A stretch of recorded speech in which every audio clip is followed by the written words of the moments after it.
नमस्कार दोस्तों, digital academy में आपका स्वागत है नए टॉपिक के साथ।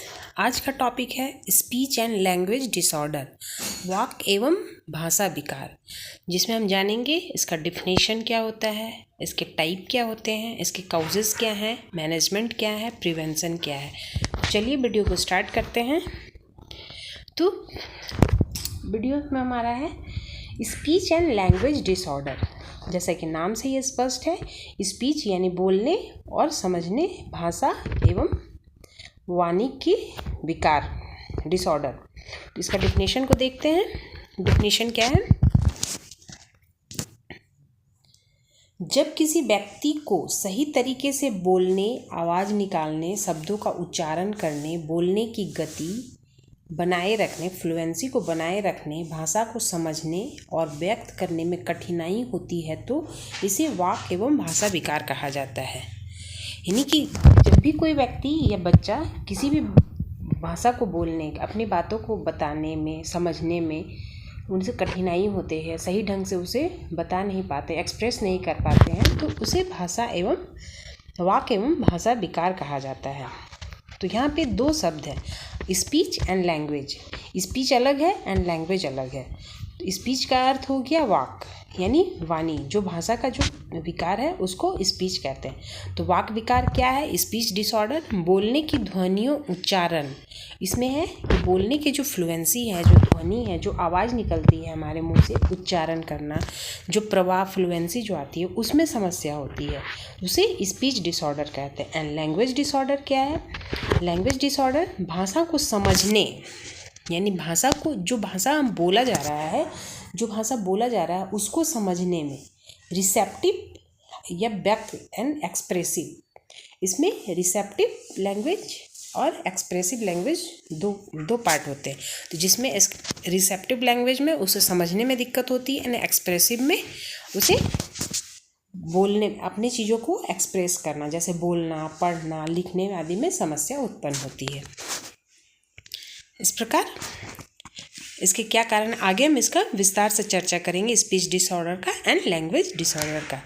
इसके क्या काउजेज हो सकते हैं, स्पीच एंड लैंग्वेज डिसऑर्डर के क्या क्या काउजेज हो सकते हैं। जैविक चिकित्सीय कारण, यानी जेनेटिक कारण। जेनेटिक फैक्टर में क्या है कि मस्तिष्क, जेनेटिक फैक्टर यानी कि किसी भी, मतलब उसके मदर फादर को या उसके रिलेशन में, किसी भी रिलेशन में वो स्पीच एंड लैंग्वेज के डिसऑर्डर अगर उनको है तो वो जेनेटिक कारणों के कारण भी हो सकते हैं, ये डिसऑर्डर हो सकता है। एंड नेक्स्ट पॉइंट, मस्तिष्क संबंधी विकार, यानी सेरेब्रल पैलेसी, कि भाषा को बोलने में मस्तिष्क संबंधी जो विकार होते हैं उसके कारण भी, जिसमें सीपी, आघात, स्ट्रोक आना, अचानक से, जैसे आप किसी व्यक्ति को देखेंगे बहुत जो एज इनका हो गया है, उनको अचानक किसी कारणवश स्ट्रोक आ गया या फिर पैरालिसिस हो गया, तो जिसके कारण उनको बोलने में डिसऑर्डर हो जाता है, उनको भाषा, वो अपने बातों को एक्सप्रेस नहीं कर पाते हैं और समझने में भी उन्हें दिक्कत आती है। श्रवण शक्ति की कमी, हियरिंग लॉस होता है, जिसके कारण भी स्पीच एंड लैंग्वेज डिसऑर्डर होने के चांसेस रहते हैं, क्योंकि वो सही ढंग से उस चीज़ों को सुन नहीं पाएंगे तो वो अपने बातों को एक्सप्रेस नहीं कर पाएंगे। एंड जन्मजात दोष, यानी जन्म के समय ही किसी का होंठ कट जाना हो जाता है, होंठ या तालू जैसे लिप प्लेट आदि में दोष पाए जाते हैं, जिसके कारण ये विकार होने के चांसेस होते हैं। ये थे काउजेस। एंड सेकंड क्या है? पर्यावरणीय कारण। ये आपका था फर्स्ट कारण में, जैविक चिकित्सक के कारण के अंतर्गत ये सब कारण आया, आनुवांशिक कारण, मस्तिष्क संबंधी विकार, श्रवण शक्ति की कमी, जन्मजात दोष आदि। एंड सेकंड कारण है पर्यावरणीय यानी इन्वायरमेंटल कारण। इन्वायरमेंटल में क्या क्या कारण आते हैं? घर पर भाषा का पर्याप्त प्रयोग न होना, यानी कि अगर जैसे बच्चे हैं या कोई घर में कोई बुज़ुर्ग है तो जिससे बात करने वाला कोई नहीं है तो वो दिन रात वो चुप ही रहता है। आजकल आज के युग में देखा जा रहा है ज़्यादातर कि बच्चे को मोबाइल दे दिया जा रहा है, बच्चे के साथ कम्युनिकेशन नहीं सही ढंग से, बच्चा टीवी देख रहा है, टीवी के बातों को दोहरा रहा है, बट वो किसी के साथ कम्युनिकेट नहीं कर पा रहा है। तो ये सब के कारण भी स्पीच एंड लैंग्वेज डिसऑर्डर होते हैं। उपेक्षा या भावनात्मक कमी, उसके साथ अपनी भावनाओं को किसके साथ वो व्यक्त करेगा, जिसके कारण भी ये हमारे पर्यावरणीय कारण के अंतर्गत आते हैं। बचपन में उचित भाषा वातावरण का अभाव, ये भी आज के डेट में जितने भी ऑटिस्टिक बच्चे हो रहे हैं उनके सबसे बड़ा रीज़न यही है कि उनको सही ढंग से कम्युनिकेशन नहीं मिल पा रहा है।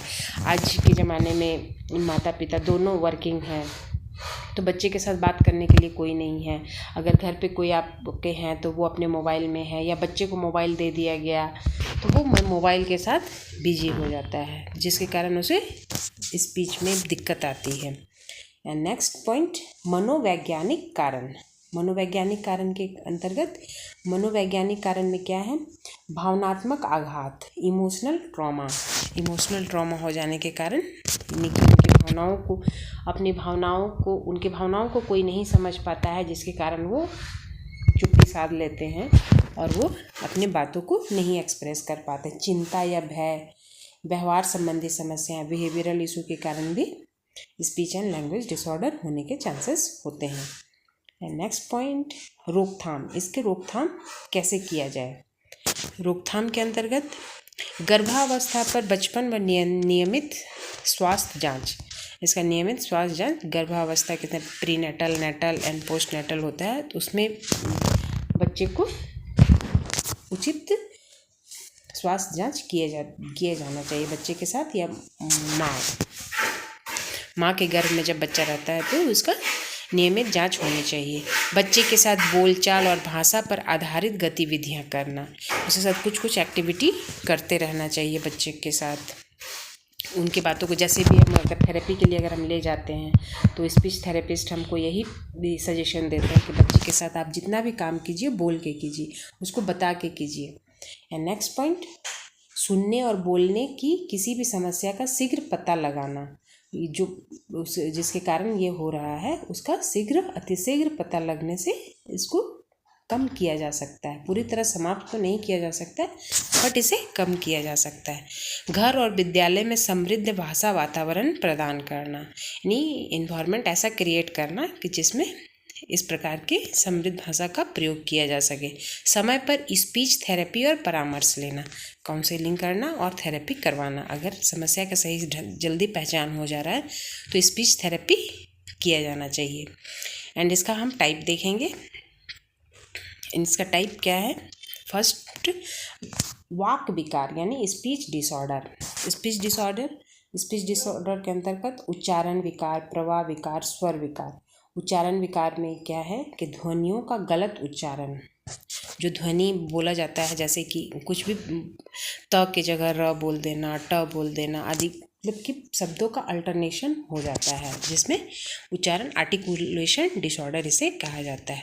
प्रवाह विकार यानी फ्लुएंसी में हकलाना, अटकना, जैसे कोई बच्चा तुतला के बोल रहा है, अचानक बोलते बोलते रुक गया, तो ये हो गया हमारा फ्लुएंसी डिसऑर्डर। एंड स्वर विकार के अंतर्गत आवाज़ का असामान्य स्वर, तेजी या गुणवत्ता, यानी हाई, अचानक से चिल्ला के बोलना, एकदम धीमी स्वर में कोई बच्चे बोलते हैं, तो ये हाई पिच लो पिच के अंतर्गत आता है स्वर विकार। ये हो गया वॉइस डिसऑर्डर। तो वाक विकार के अंतर्गत सबसे फर्स्ट है हमारा उच्चारण विकार यानी आर्टिकुलेशन डिसऑर्डर, एंड सेकेंड प्रवाह विकार, फ्लुएंसी डिसऑर्डर, एंड थर्ड स्वर विकार, वॉइस डिसऑर्डर। ये हमारा स्पीच डिसऑर्डर के अंतर्गत आता है। एंड नेक्स्ट पॉइंट है लैंग्वेज डिसऑर्डर। तो लैंग्वेज डिसऑर्डर के अंतर्गत, जैसे कि आपको मैंने बताया था कि इसको हम नीचे से विस्तार पूर्वक चर्चा करेंगे। तो लैंग्वेज डिसऑर्डर क्या है। ग्रहणशील भाषा विकार यानी रिसेप्टिव लैंग्वेज डिसऑर्डर, यानी भाषा को समझने में कठिनाइयाँ। रिसेप्टिव लैंग्वेज, भाषा को जो बोला जा रहा है उसको समझने में कठिनाइयाँ होती है। अभिव्यक्त भाषा विकार यानी एक्सप्रेसिव लैंग्वेज, यानी कि विचारों को बोलने, लिखने या पढ़ने में कठिनाई उत्पन्न होना, जिसे एक्सप्रेसिव लैंग्वेज कहा जाता है। नेक्स्ट, शैक्षिक निहितार्थ क्या है, इसका एजुकेशनल इम्प्लीकेशंस क्या है। एजुकेशन इम्प्लीकेशंस में बच्चों को, यानी कि अगर इस प्रकार के बच्चे अगर कक्षा में शामिल हैं तो उनके साथ हमें कैसा व्यवहार किया जाना चाहिए, उनके लिए किस प्रकार के सामग्रियों का प्रयोग किया जाना चाहिए। तो बच्चे को सामान्य कक्ष में सामान्य कक्षा में पढ़ने समझने में कठिनाई होती है तो शब्दावली और संचार कौशल कमज़ोर हो जाते हैं। क्या क्या प्रॉब्लम आती है वो चीज़ है इसमें। सामाजिक संबंध और आत्मविश्वास प्रभावित होते हैं। विशेष शिक्षण विधियों की आवश्यकता होती है शैक्षिक निहितार्थ के अंतर्गत। एंड शिक्षक को अतिरिक्त समय दृश्य सामग्री, विजुअल एड्स और सरल भाषा का प्रयोग करनी चाहिए। यानी कि दृश्य सामग्री TLM का प्रयोग, जो उनको अगर उसको बोलने में कठिनाइयाँ हो रही हैं तो उन्हें अच्छे ढंग वाले TLM का प्रयोग किया जाना चाहिए। व्यवस्थापन यानी मैनेजमेंट, इसका किस प्रकार से मैनेजमेंट किया जा सकता है। तो मैनेजमेंट में सबसे पहला है स्पीच थेरेपी। किसी भी अगर बोलने में अगर प्रॉब्लम हो रही है तो सबसे पहला प्रॉब्लम स्पीच थेरेपिस्ट के पास भेजा जाता है, जिसमें ध्वनियों, उच्चारणों और बोलने की गति को सुधारा जाता है। स्पीच थेरेपिस्ट जैसा उनके नीड होता है उसके अनुसार स्पीच थेरेपी में बहुत प्रकार के थेरेपीज दिए जाते हैं। ओरोमोटर एक्सरसाइज दिए जाते हैं, आर्टिकुलेशन उनका सुधारा जाता है, उनका वॉइस को सुधारा जाता है, उनके लोग को, टोन को सुधारा जाता है आदि। भाषा थेरेपी, लैंग्वेज थेरेपी के अंतर्गत शब्दावली, उनको वोकेबलरी दिया जाता है। एक ही चीज़ को 2-3 टाइप से बताया जाता है कि इसका ये भी मीनिंग होता है, ये मीनिंग होता है। वाक्य संरचना, दो या 3 वर्ड दे दिया जाता है जिसमें उसको वाक्य संरचना बताने के लिए, जैसे पजल गेम हो गया, पजल गेम में उसको स्टोरी बनाना, स्टोरी बता के सुनाना, या पिक्चर देख के कोई भी अपना स्टोरी बनाना आदि उनको दिया जाता है लैंग्वेज थेरेपी के अंतर्गत। श्रवण यंत्र, हियरिंग एड्स, सुनने की समस्या वाले बच्चों के लिए हियरिंग एड्स की व्यवस्था की जाती है।